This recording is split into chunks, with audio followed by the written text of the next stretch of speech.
Tout allait bien dans ma vie. J'étais heureuse, j'étais mariée, j'avais une vie de couple stable jusqu'à ce que j'achète des bayas sur Internet. Ma vie a basculé. Ma vie a pris un gros coup. Tout a changé. Je vous raconte mon histoire.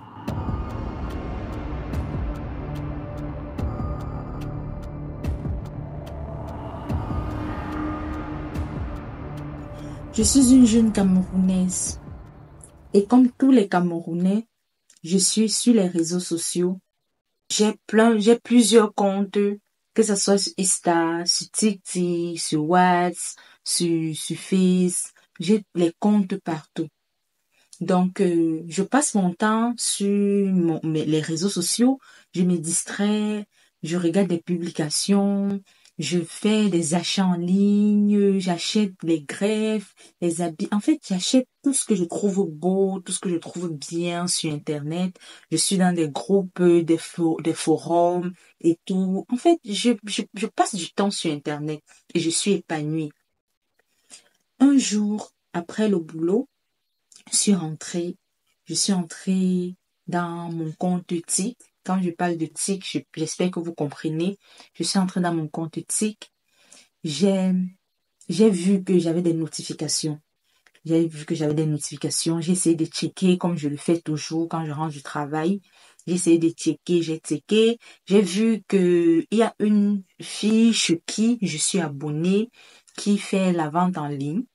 Elle propose souvent plein de trucs. Ça peut être des vêtements, des chaussures, des sacs à main. Elle a des choses de très bonne qualité qu'elle commande dans d'autres pays et elle vend sur place au Cameroun.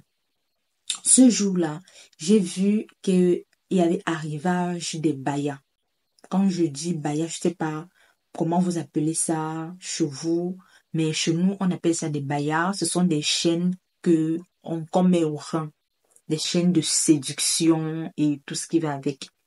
J'ai vu qu'elle vendait des bayas. Il y avait arrivage et c'était des très beaux bayas avec des perles qui sortaient un peu du commun, un peu genre chic, différent de ceux que je vois souvent dans nos marchés.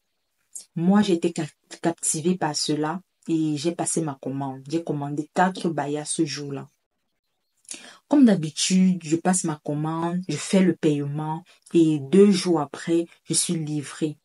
Ce jour-là, j'ai passé ma commande de très jolis bayas, j'ai fait le paiement et, comme d'habitude, on m'a livré après 2 jours. J'étais très contente de mes bayas et comme je vous l'ai dit, je suis une femme mariée. Donc du coup, pour moi, c'était un moyen de d'alimenter encore mon couple, de reséduire mon mari et tout. Je me disais, bon, en mettant ça, ça m'a un peu sorti du commun et j'espère que je pourrais faire plaisir à mon mari avec ça. Ça sera un peu une nouveauté. On va expérimenter d'autres choses. En fait, pour moi, en achetant ces bayas, c'était une manière pour moi de pimenter mon couple.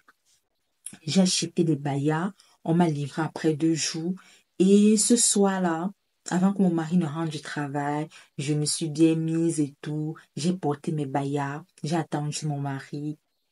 Quand mon mari il est rentré du travail, il m'a trouvé dans mon petit vêtement et tout, avec mes bayas. Il était surpris du genre, ah, donc tu portes ce genre de trucs. Je lui ai dit, mais je sais que ça te plaît pas. Il me dit, non, ça va, c'est joli, j'aime.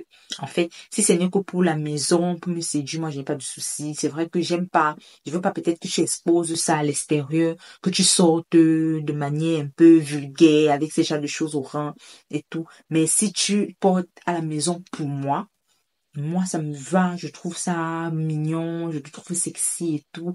J'étais contente. En fait, c'était pour moi, j'ai réussi ce que je voulais, j'ai assidu mon mari et ça a réussi. Tout se passait bien. La première nuit que j'ai porté ça et tout allait bien. Quelques jours après, quand quand j'ai reporté ça, j'ai senti quelque chose de différent.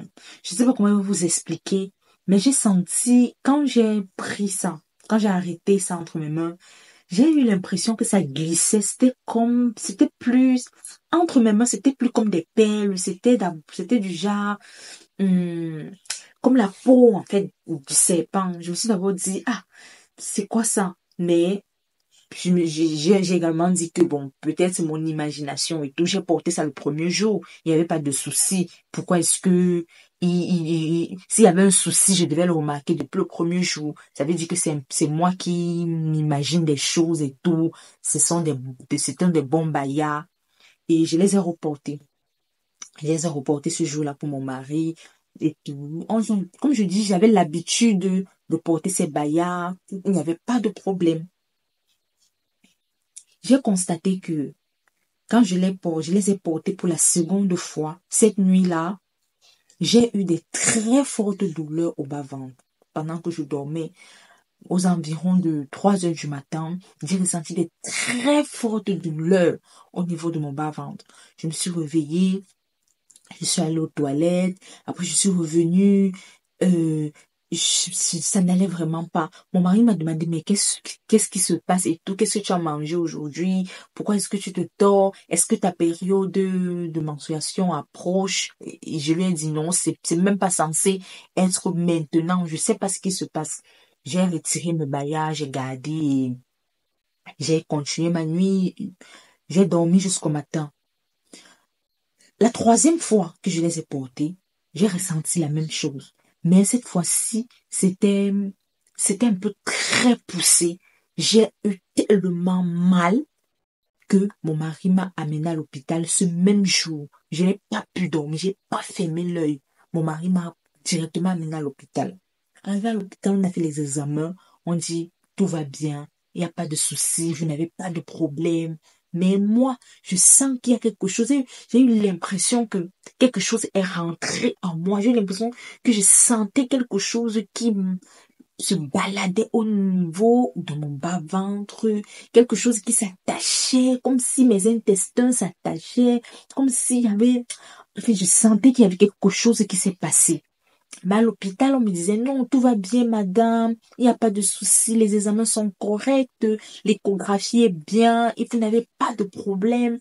Il faut juste vous reposer, essayer de manger léger et tout. Mais moi, je savais qu'il y avait quelque chose qui n'allait pas. Les jours sont passés, des mois sont passés. Entre-temps, donc, j'essayais de concevoir, j'essayais de tomber enceinte, mais ça ne marchait pas. À chaque fois, chaque mois, j'essayais avec mon mari, rien, j'essayais avec mon mari, rien. Je suis allée vers ma maman. J'ai essayé d'en parler avec ma mère. J'ai dit à ma mère que ça ne va pas et tout. J'ai essayé d'expliquer à ma mère. Elle m'a amené chez son gynéco. Et lui aussi, il a essayé de faire les examens à son niveau. Mais tout était bien. Il me disait, non, madame, tout va bien. Patientez. Vous êtes bien. Vous n'avez pas de problème. Votre mari n'a pas de problème. Donc, patientez. Ça va venir naturellement. Pas besoin de faire quoi que ce soit parce que tous les examens sont bien. Vous n'avez pas de problème. Mais moi, je m'impatientais, mon mari, moi, s'impatientait, les mois ne faisaient que passer, les mois ne faisaient que passer. Ça faisait déjà pratiquement 6 à 7 mois qu'on cherchait à avoir un enfant. Mais rien. Mais je tiens à rappeler que j'ai eu mon premier enfant déjà. J'avais déjà un premier enfant. Avant cette histoire, j'avais déjà un premier enfant. Donc, c'était le deuxième enfant que je cherchais. Et comme je le dis, ça ne venait pas. On a essayé de faire ce qu'on pouvait, rien. Ma mère, donc, vu que je m'impatientais et j'étais toujours dans les oreilles de ma mère, je lui disais toujours que maman, on essaye de voir, mais qu'est-ce qui se passe? Pourquoi c'est comme ça? Pourquoi ça ne va pas? Pourquoi? Donc, ma mère, elle a essayé essayer de rencontrer un homme, un traditionnaliste, pour qu'on essaye de voir ça de manière indigène. Il faut peut-être des nettoyages et tout. Le jour où je suis allée chez monsieur, chez ce monsieur qui faisait les remèdes traditionnels, je suis arrivée là-bas, il me regarde, il me dit, mais, ma chérie, tu n'as pas de problème du tout, mais je suis en train de voir que tu as un serpent dans le ventre. C'est ça qui empêche que tu conçoives. C'est qui? Comment ça, un serpent dans le ventre? Il dit, tu ne te rappelles pas des bayas que tu mets souvent au rein? Où est-ce que tu as pris ces bayas? Qui t'a donné ça? Ma mère me regarde. Je regarde ma mère. Ma mère dit que, qui t'a donné les bayas? Je lui dis que j'ai acheté ça sur Internet. Tu as acheté ça sur Internet? Je lui dis que maman, j'ai acheté ça sur, c'est comme j'ai l'habitude de faire mes achats, quand je vois quelque chose qui me plaît, je passe la commande. Parce que parfois aussi c'est moins cher en ligne et tout. Et comme je n'ai pas le temps pour aller au marché, et j'ai également vu ça, c'était très joli, c'était beau, j'ai passé la commande. Ma mère me dit, le monsieur dit, ce sont des serpents. Ce sont des serpents que tu as achetés, tu as porté, et c'est entré en toi. Ça a volé tout ce que tu as comme sémence. Ça a avalé toute ta semence. Donc tu es là, tu n'as plus rien. Donc tu vas monter dans les hôpitaux, tu vas tout faire. Rien ne va marcher. Ce qu'il faut maintenant, il te faut une délivrance totale. Il faut essayer de rencontrer un homme de Dieu, qu'on essaye de te délivrer de cela, parce que tu as les serpents dans le ventre. Il a également essayé de faire certains remèdes traditionnels qu'il m'a donné, j'ai bu, mais rien. Nous sommes allés rencontrer un homme de Dieu qui a commencé avec les prières.